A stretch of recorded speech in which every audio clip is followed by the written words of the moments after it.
சென்னை புறநகர் மாவட்டம் சார்பாக தேர்தல் வாக்குறுதி எதையும் நிறைவேற்றாத மக்கள் விரோத விடியா திமுக அரசை கண்டித்தும் அதிமுக ஆட்சியின் 4.5 ஆண்டு சாதனையை விளக்கும் தெருமுனை பொதுக்கூட்டம் மாவட்ட கழக துணை செயலாளர் MP கண்ணபிரான் ஏற்பாட்டில் சென்னை அடுத்த மேடவாக்கம் கூட்ரோடு சந்திப்பில் நடைபெற்றது. இதில் சென்னை புறநகர் மாவட்ட செயலாளரும் முன்னாள் சட்டமன்ற உறுப்பினருமான KP கந்தன் மற்றும் தலைமை கழக பேச்சாளர் அமுதா அருணாச்சலம் கலந்து கொண்டு சிறப்புரையாற்றினார்.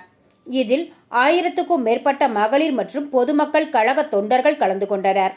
புறநகர் மாவட்ட செயலாளர் KP கந்தன் பேச்சு: அண்ணன் எடப்பாடியார் ஆட்சியில் இருக்கும்போது 11 மருத்துவக் கல்லூரிகளை கொண்டு வந்தார். 3.5 ஆண்டு திமுக ஆட்சியில் ஒரு மருத்துவக் கல்லூரி கூட கொண்டு வரவில்லை. மருத்துவக் கல்லூரி பயிலும் மாணவர்கள் 7.5% இடஒதுக்கீடு செய்து தந்தார் எடப்பாடியார். வருடா வருடம் 400க்கும் மேற்பட்ட மாணவர்கள் மருத்துவம் பயின்று வந்தது குறிப்பிடத்தக்கது.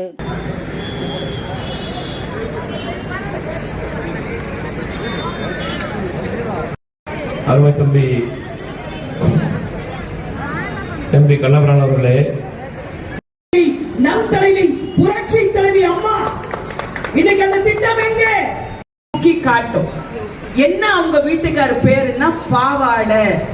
இது நம்ம அம்மா கொடுத்த ஆடு குட்டி போடும்.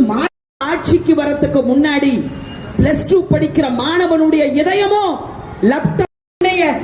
நீ உன் பொண்டாட்டி துர்கா ஸ்டாலின், உதயநிதி அவன் பொண்டாட்டி எல்லாம் அழகா வேக மாட்டுது. கிராமத்துல நீங்க பாத்தீங்கன்னா தனியா பஸ்ல போகிறதுக்கு சொல்லி கழுத்துல இருக்கிற தாலி அடகு வைத்து காதல இருக்கிற தோட்டம் வந்திருக்கிறார். அந்த வாழ்வதர் என்ன